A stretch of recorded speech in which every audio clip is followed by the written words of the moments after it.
Army Research Laboratory flying over a flat, non-rotating Earth. Flat Earth with a flat Earth assumption.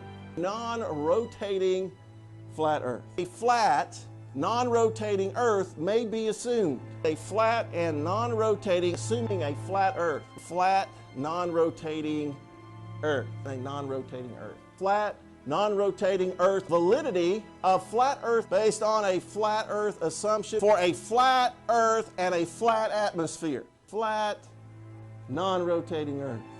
The flat Earth model.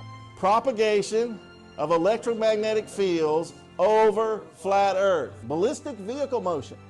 A closed-form solution is developed for the motion of a ballistic vehicle entering the atmosphere over a flat, non-rotating Earth.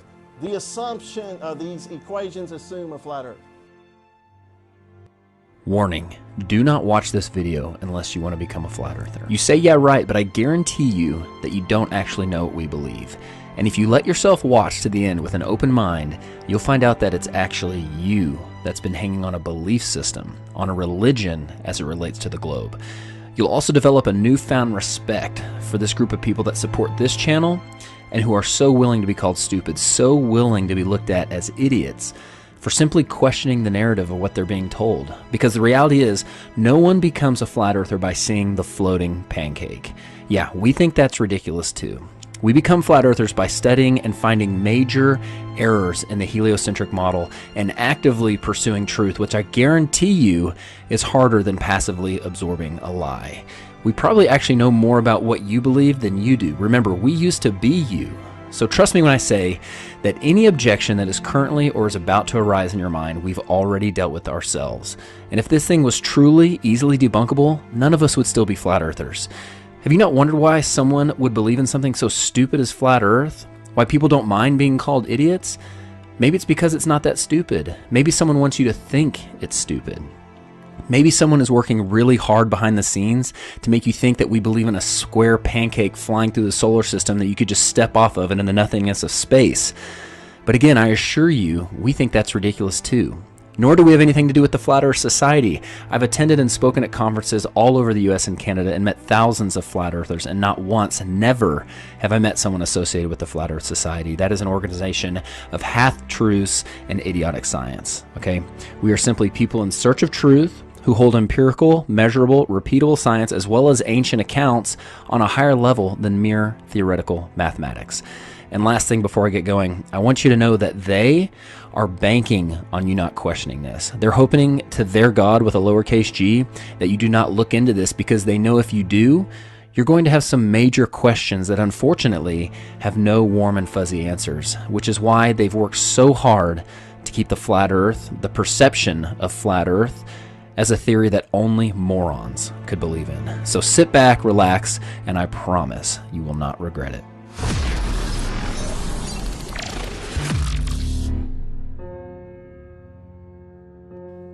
As I mentioned earlier, it wasn't the words flat earth or the fact that the flat earth theory has all the answers, because it doesn't.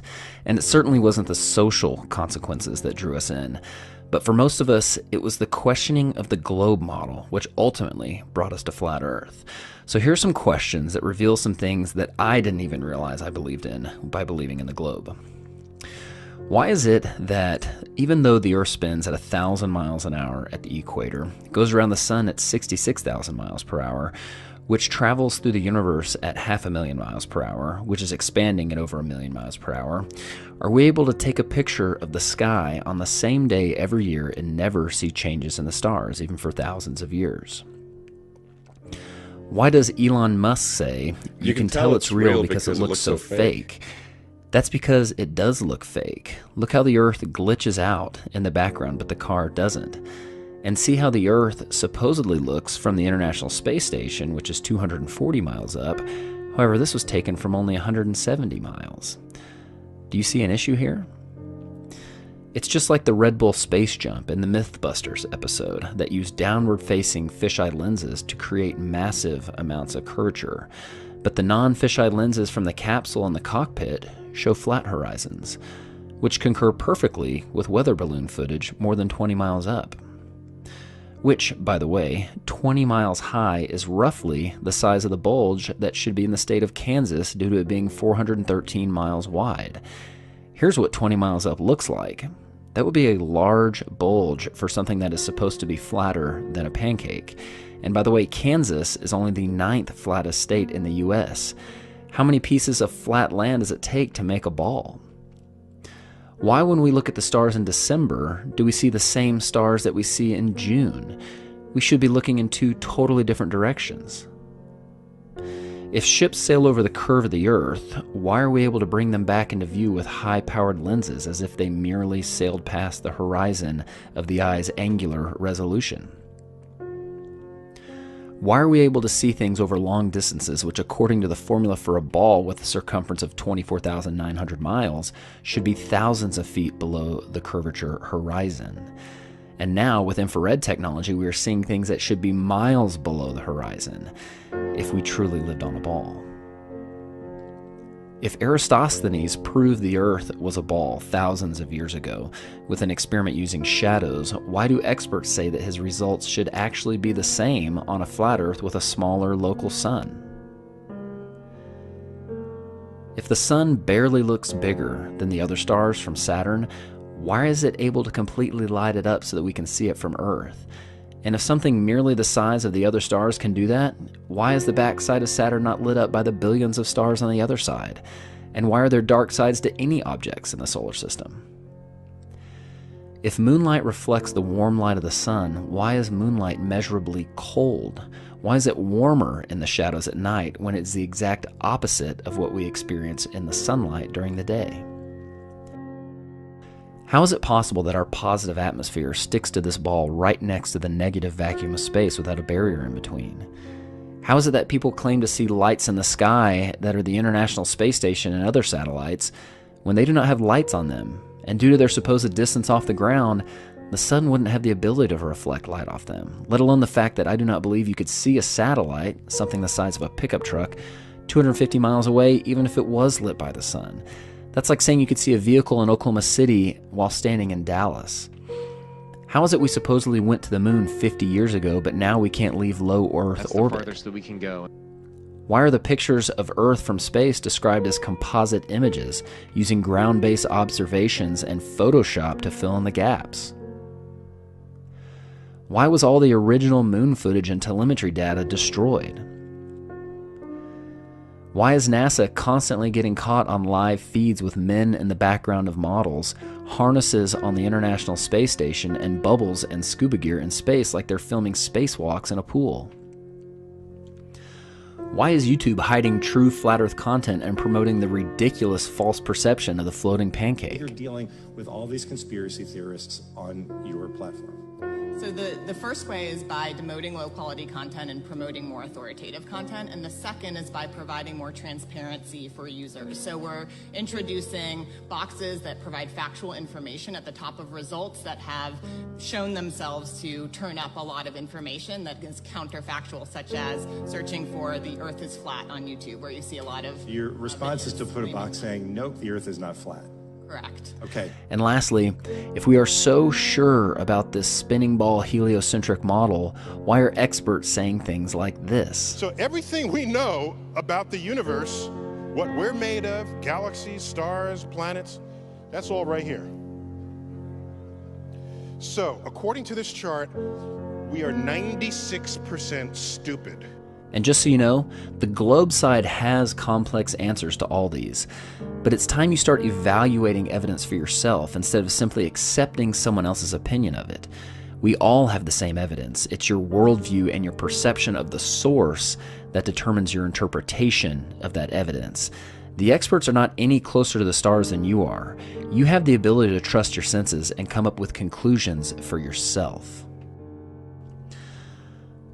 So what do flat earthers believe? Well, I'll caveat with we do not have it all figured out, nor do we claim to. However, we can prove that there are major issues with the globe model, and that is why we are searching for other solutions and other models which can support the phenomena and science we repeatedly observe. Well, this is the best representation I have so far. We believe the center of our motionless world is the North Pole, and an explorer or traveler can still circumnavigate this world from east to west or west to east by performing clockwise or counterclockwise circles around the North Pole. Antarctica is not a continent at the bottom of the globe, but rather a continental ice shelf and mountain range that acts as a shoreline that holds the waters in and potentially supports the dome above, so no falling off the edge. The sun, moon, and stars are simply lights in the sky. They are smaller, closer, located inside the Earth's system. They are not objects floating through space that are similar to the Earth. They are part of the Earth, so no comparing us to them. There are many things that people think disprove this model, thus concluding they live on a ball, and there's no way I can address all of them, but here's some of the most common objections. People say that other planets are round, but as I mentioned earlier, we believe that planets are just lights in the sky, not places you can go. Simply wandering stars that are part of our system, not outside it. Space, as you think of it, is a lie. People say there are no pictures of the edge. Well, that's because of the Treaty of Antarctica that does not allow for private exploration beyond the 60th parallel, upheld by the United Nations, whose flag also happens to be the map of the flat Earth. People say sunsets disprove the flat Earth because we believe the sun stays at a constant height in the sky as it circles above our head, which is true. However, you'll notice on clear days with minimal humidity, the missing water in the atmosphere allows you to see the sun shrink into the distance as it moves away. It appears to go down just like the lights in this hallway appear to go down. However, if the lights in this hallway were considerably higher than the observer, they would appear to shrink very little as they moved away. And if we were to create some atmospheric magnification, they could even appear to grow as they approach the horizon, just as the sun does on humid days. And what about gravity? Well, to put it plainly, we don't believe in gravity. We believe things govern themselves based on density, buoyancy, and the electromagnetic force, all three things that are measurable and provable. Gravity, even though it is sold as a law, is actually just a theory, and it's truly only needed to stick things to a ball or have that ball revolve around another ball. Newton himself had doubts about gravity, and in fact, it has never been proven to exist. There was an experiment performed in which gravity waves were supposedly detected from two black holes orbiting each other 1 billion light years away. Just for some perspective, the sun is only 8 light minutes away. So multiply that distance by 65,000 to get a light year, then multiply it by 1 billion. Then turn out the lights because they're black holes. They claim that everything in the universe gives off gravity waves, including the moon. Yet they did not detect it from the moon, they detected it from two black holes 1 billion light years away. They were supposedly distorting space-time, and the amount which they claimed to have detected this space-time being distorted was less than the diameter of the nucleus of an atom. So, please use your brains the next time you see NASA come up with a big discovery. Look how it's always accompanied with an artist rendering or an image instead of a picture, just like this image of a black hole that they supposedly stitched together from multiple forms of data that just happens to look a lot like the cover of the Soundgarden album, Black Hole Sun. Now, the big question, why would somebody cover this up? Well, because the forces of evil cannot rule the original creation, the one created by God. They have to create an artificial one, a perception, in order to remove the true God from the equation, lifting themselves up to be gods.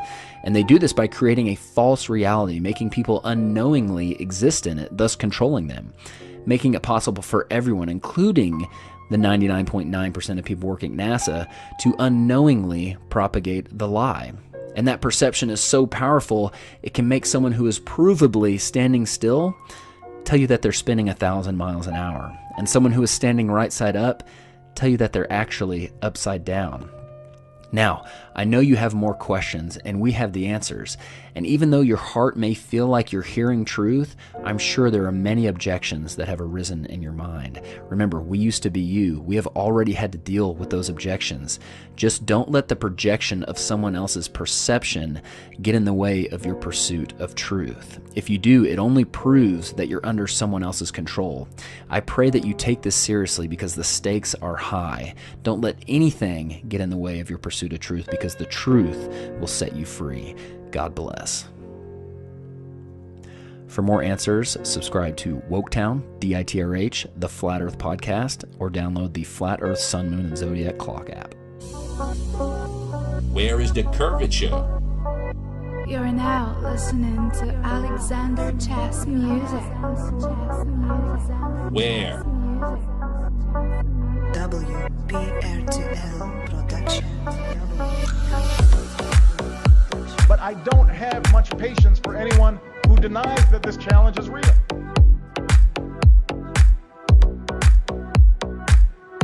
Who denies that this challenge is real. Denies that this challenge is real. Only high quality beats. Only high quality beats.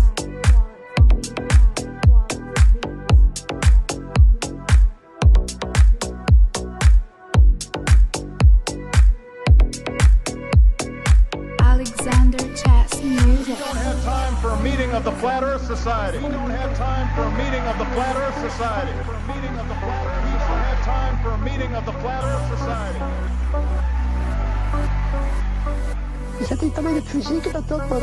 Only high quality beats.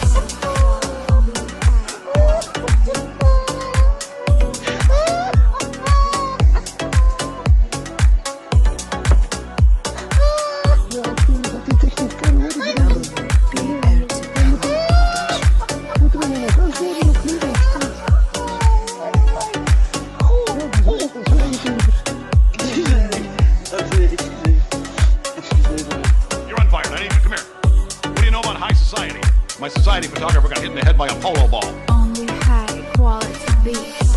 Only high quality beats. You're all I got. Big party for an American hero. My son, the astronaut. The world is flat. Alexander Chess Music. You serious?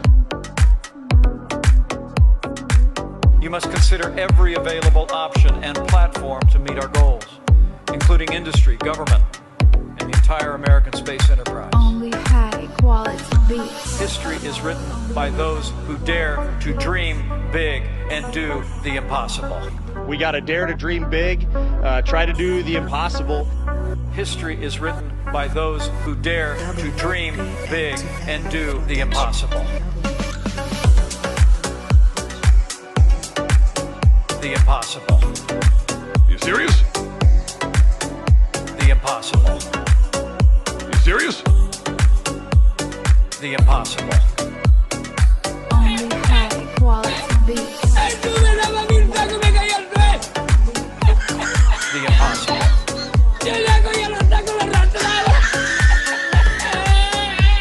The impossible.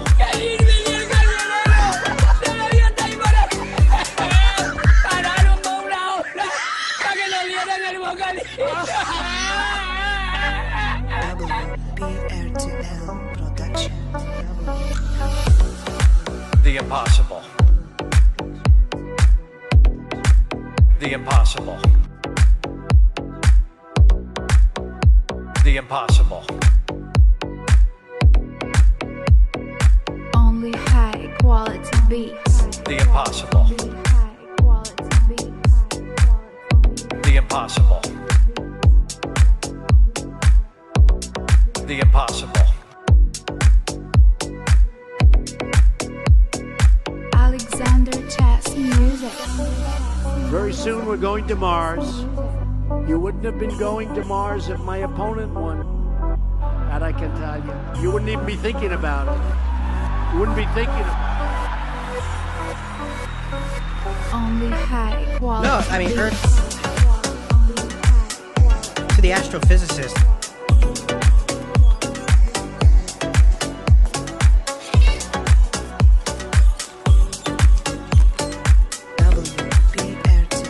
So you spin, you know, when you spin pizza dough, it kind of flattens out. Gets wider in the middle.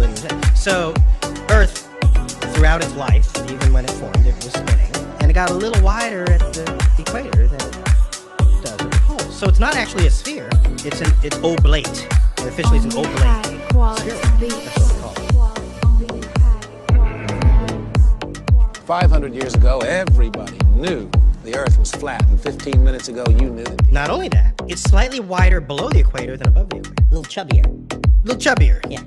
Alexander Chubby's a good way. It's like pear-shaped. A little chubbier. So, it turns out the pear-shapedness is bigger than the height of Mount Everest above sea level. There's a 20,000-foot mountain in Ecuador, which is right. Ecuador is like the equator, hence Ecuador. Oh, you're just not giving up. And that mountain is actually the summit of that mountain is 1 1/3 miles higher.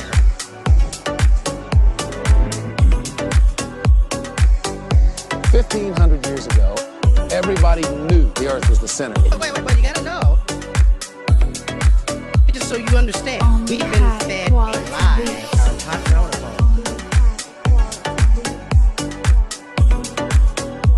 Where is the curvature? Where is the curvature? Where? I propose that we end the world, but on our terms. An orchestrated apocalypse. One that will cleanse the Earth of its population but leave its infrastructure and resources intact. It's been done once before, with great success. And when it's over, we will emerge onto a cleansed Earth, one that we can then reboot in our image. Be strong in the Lord, and in the power of his might. Put on the whole armor of God, that ye may be able to stand against the wiles of the devil. For we wrestle not against flesh and blood, but against principalities, against powers, against the rulers of the darkness of this world, against spiritual wickedness in high places. Wherefore take unto you the whole armor of God,